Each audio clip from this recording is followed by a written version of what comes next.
I now give the floor to the distinguished representative of Pakistan to introduce an address by the head of government.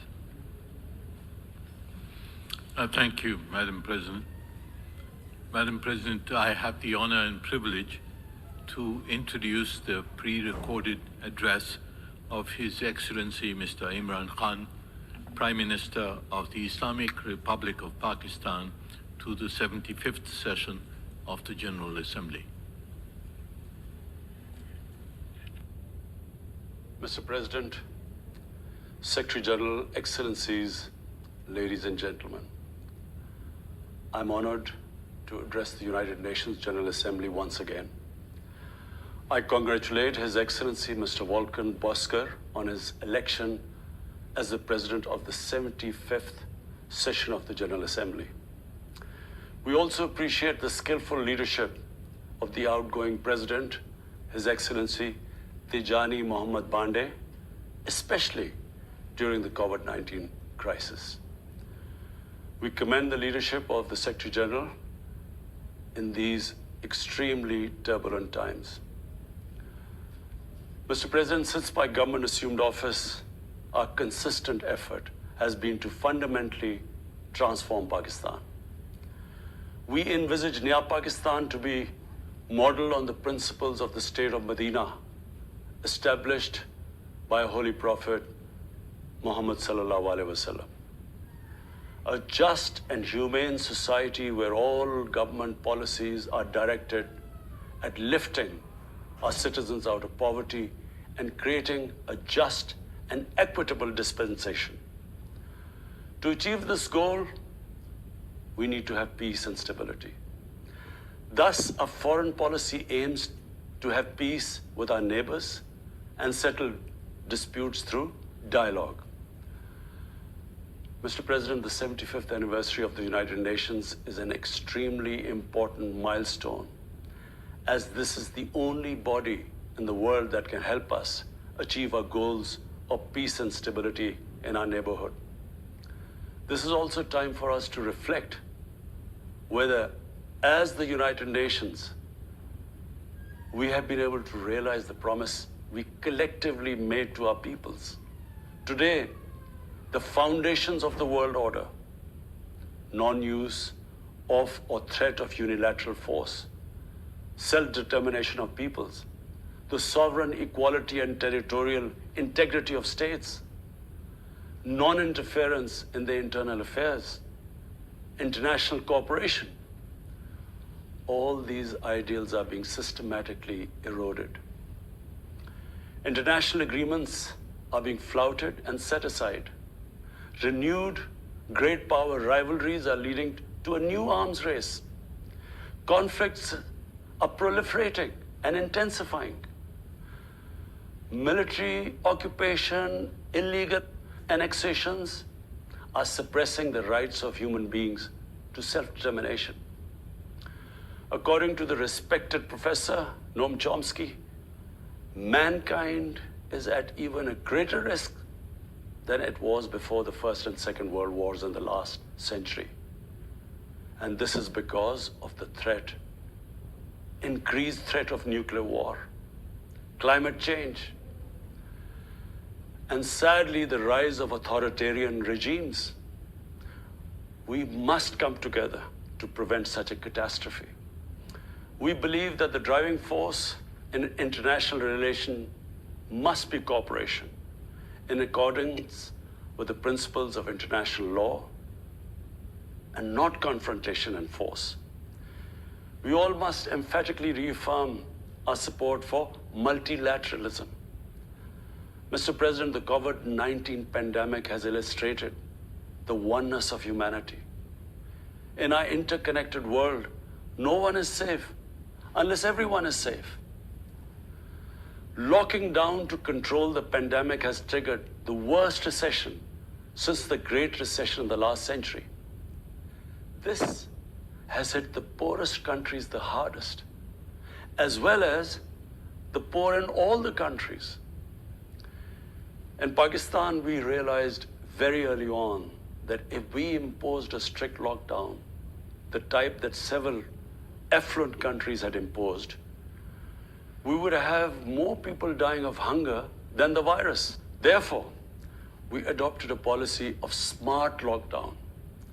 While concentrating on the hotspots, the virus hotspots, we opened up our agriculture sector immediately and then followed it up by the construction sector, which employed most of the people.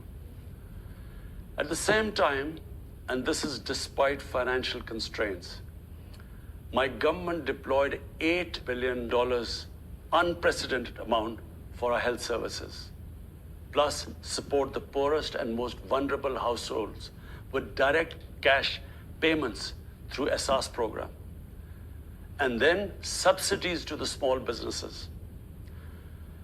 Even though our smart lockdown was heavily criticized in the beginning, but thanks to the Almighty Allah's grace, we have not only managed to control the virus, stabilize our economy, but most importantly, we have been able to protect the poorest segment of the society from the worst fallout of the lockdown.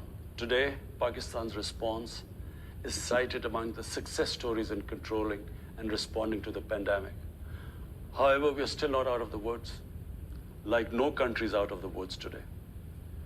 But Mr. President, it was obvious from the outset that developing countries would need fiscal space to respond to and recover from the COVID crisis. Debt relief is one of the best ways to create that fiscal space for developing countries. Therefore, in early April, I called for a global initiative on debt relief. We appreciate the G20's official debt suspension initiative and the emergency and rapid financing offered by the IMF, World Bank, Asian Development Bank, and UN agencies.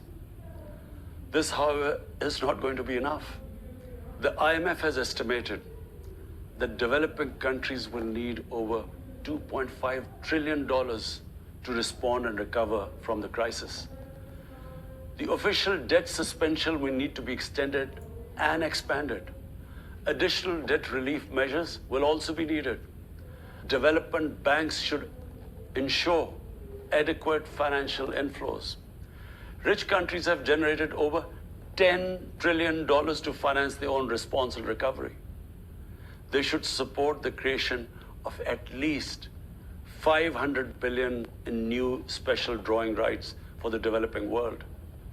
Mr. President, in my address to the General Assembly last year, I had highlighted the tremendous damage that illicit financial flows from developing countries to rich countries and to offshore tax havens cause.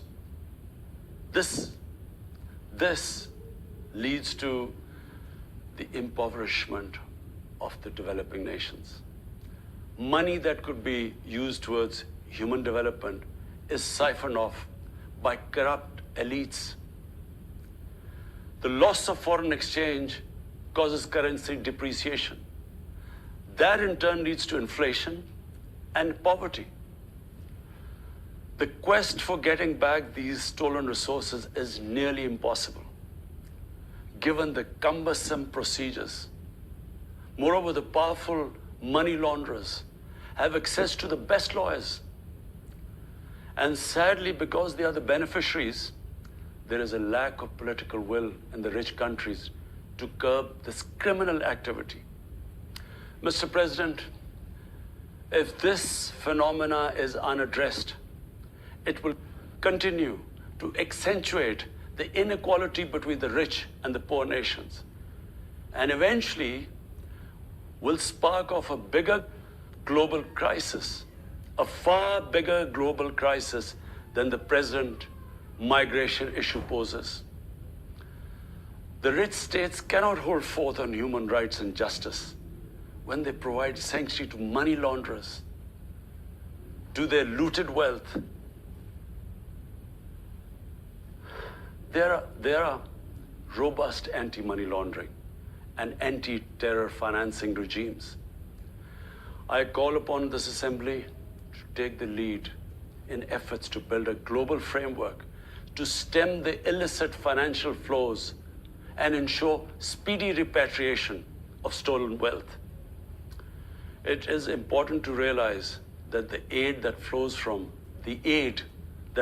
rich countries to the developing world is minuscule compared to the massive outflows by our corrupt elites. Mr. President, this year, I must again reiterate the threat posed to mankind due to climate change. Unprecedented fires in Australia, Siberia, California, Brazil. Unprecedented floodings in various parts of the world. Record temperatures, even in the Arctic Circle. This should make all of us worried for our future generations. Commitments made through the Paris agreements must be fulfilled. In particular, the commitment to mobilize $100 billion annually as climate finance. Pakistan's contribution to carbon emissions is minimal, but it is one of those countries most affected by climate change. Yet, we have decided to take the lead as we consider addressing climate change a universal responsibility. We have launched an extremely ambitious program to plant 10 billion trees in the next 3 years as a contribution to mitigating the effects of climate change. Mr. President, the pandemic was an opportunity to bring humanity together. Unfortunately, it has instead fanned nationalism, increased global tensions, and given rise to racial and religious hatred and violence against vulnerable minorities in several places.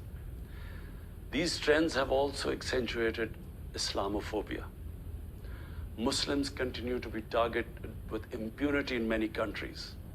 Our shrines are being destroyed. Our Prophet Muhammad sallallahu alaihi wasallam insulted. The Holy Quran burnt. And all this in the name of freedom of speech. Incidents in Europe, including republication of blasphemous sketches by Charlie Hebdo, are recent examples. We stress that willful provocations and incitement to hate and violence must be universally outlawed. This assembly should declare an international day to combat Islamophobia and build a coalition to fight the scourge that splits humanity. Mr. President, the one country in the world today where I'm sad to say the state sponsors Islamophobia, and that is India. The reason behind this is the RSS ideology that unfortunately rules India today. This extremist ideology was founded in the 1920s. The RSS founding fathers were inspired by the Nazis, and they adopted their concepts of racial purity and supremacy. While the Nazis' hate was directed at the Jews, the RSS directs it towards the Muslims and to a lesser extent, the Christians. They believe that India is exclusively for Hindus and others are not equal citizens. The secularism of Gandhi and Nehru has been replaced by the dream of creating a Hindu Rashtra by subjugating, even cleansing India's 200 million Muslims and other minorities. In 1992, the RS destroyed the Babri Masjid. In 2002, some 2,000 Muslims were slaughtered in Gujarat, and this was under the watch of Chief Minister Modi. In 2007, over 50 Muslims were burnt alive by RSS arsonists aboard the Samjhauta Express train. In Assam, around 2 million Muslims face the prospects of being arbitrarily stripped of their nationality through the adoption of discriminatory laws. There are reports of large concentration camps being filled by Muslim Indian citizens. Muslims were falsely blamed, vilified, and victimized for spreading the coronavirus. They were denied medical attention on many occasions. Their businesses were boycotted. Cow vigilantes attack and kill Muslims with impunity. Last February, Muslim faced targeted killings with police complicity in New Delhi. Mass registrations in the past have often been a precursor to genocide. For example, the Nuremberg laws in Germany in 1935, and then in 1982 in Myanmar. The Hindutva ideology is set to marginalize almost 300 million human beings, Muslims, Christians, and Sikhs. This is unprecedented in history, and this does not augur well for the future of India. As we all know, that marginalization of human beings leads to their radicalization. Mr. President, for over 72 years, India has illegally occupied Jammu and Kashmir against the wishes of the Kashmiri people and in blatant violation of the resolutions of the Security Council and indeed its own commitments to the people of Kashmir. On 5th August last year, India illegally and unilaterally sought to change the status of the occupied territories and deployed additional troops, bringing the total number to 900,000, to impose a military siege on 8 million Kashmiris. All Kashmiri political leaders were incarcerated. About 13,000 Kashmiri youth were abducted and thousands tortured. A complete curfew was imposed, accompanied by a total communications blackout. Indian occupation forces have used brute force, including pellet guns against peaceful protesters, imposed collective punishments, including the destruction of entire neighborhoods, and extrajudicially murdered hundreds of innocent young Kashmiris in fake encounters, refusing even to hand over their bodies for burial. The Kashmiri media and those daring to raise their voice are being systematically harassed and intimidated through the use of draconian laws. All of this is well documented in the reports of the United Nations High Commissioner for Human Rights, communications from the Special Rapporteurs of Human Rights Council, statements from human rights and civil society organizations. The international community must investigate these grave violations and prosecute the Indian civil and military personnel involved in state terrorism and serious crimes against humanity being perpetrated, I'm sad to say, with complete impunity. The objective of this brutal campaign is to impose what the RSS-BJP regime has itself called the final solution for Jammu and Kashmir. To this end, the military siege is being followed by moves to change the demographic structure of the occupied territory. This is an attempt to obliterate the distinct Kashmiri identity in order to effect the outcome of a plebiscite envisaged in the UN Security Council resolutions. This action is in violation of the UN Charter, Council resolutions, and international law, particularly the 4th Geneva Convention. Changing demographic structure of occupied territory is a war crime. Mr. President, the brave Kashmiri people will never submit to Indian occupation and oppression. Their struggle is indigenous. They are fighting for a just cause, and generation after generation have laid down their lives to rid themselves of Indian occupation. The government and people of Pakistan are committed to standing by and supporting the Kashmiri brothers and sisters in the legitimate struggle for self-determination. Mr. President, in order to divert attention from its illegal actions and atrocities in Indian-occupied Jammu and Kashmir, India is playing a dangerous game of upping the military ante against Pakistan in a nuclearized environment. Despite constant Indian provocations and ceasefire violations along the line of control and the working boundary, targeting innocent civilians, Pakistan has exercised maximum restraint. We have consistently sensitized the world community about a false flag operation and another ill-conceived misadventure by India. My parents, Mr. President, were born in the colonial India, and I was the first generation that grew up in an independent Pakistan. I want to make it clear that any attempt by the fascist, totalitarian, RSS-led Indian government to aggress against Pakistan will be met by a nation that will fight for its freedom to the end.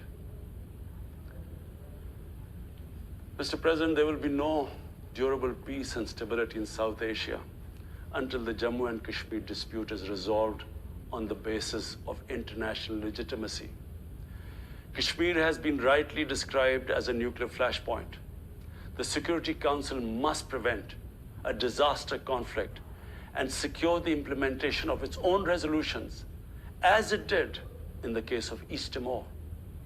The Council has considered the situation in Jammu and Kashmir 3 times in the past year.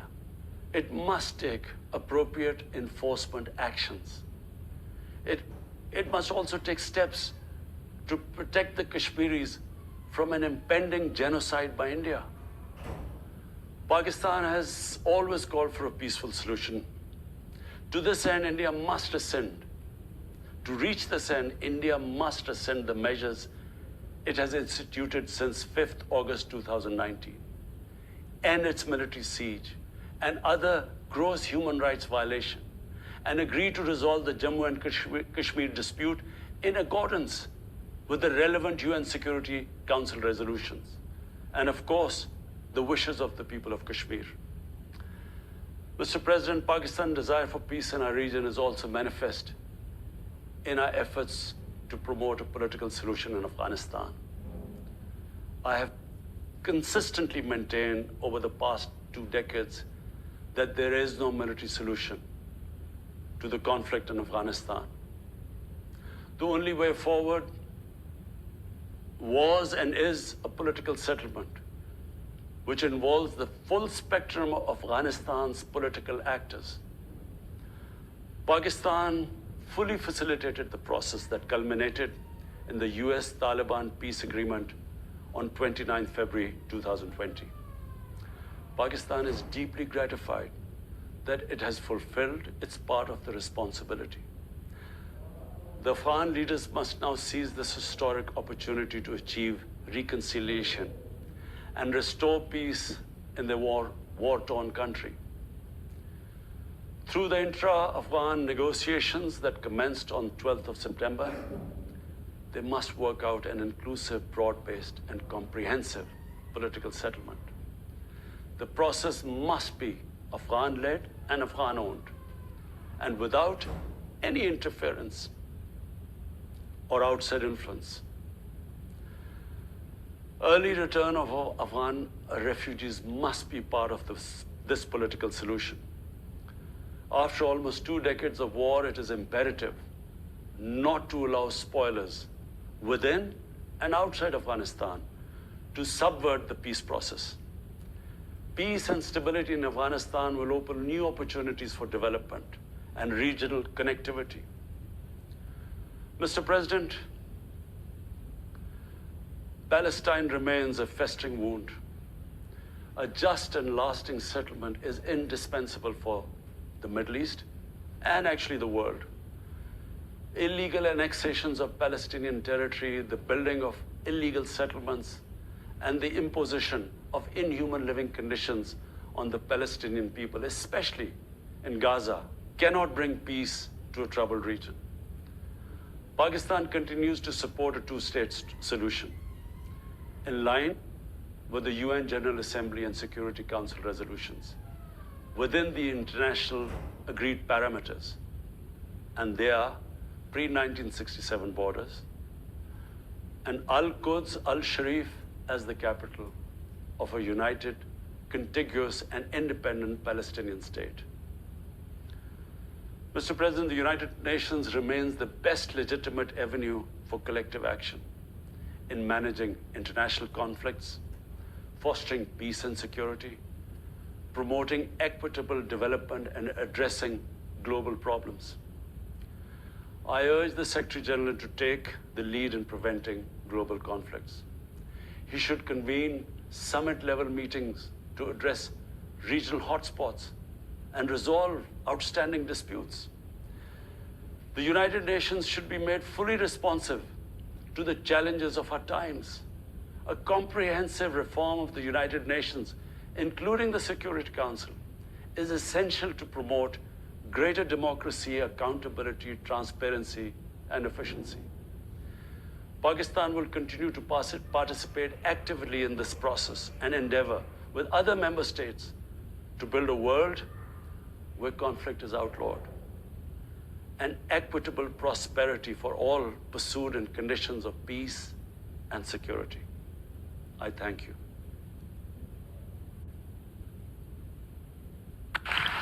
On behalf of the General Assembly, I wish to thank the Prime Minister of the Islamic Republic of Pakistan for the statement just made.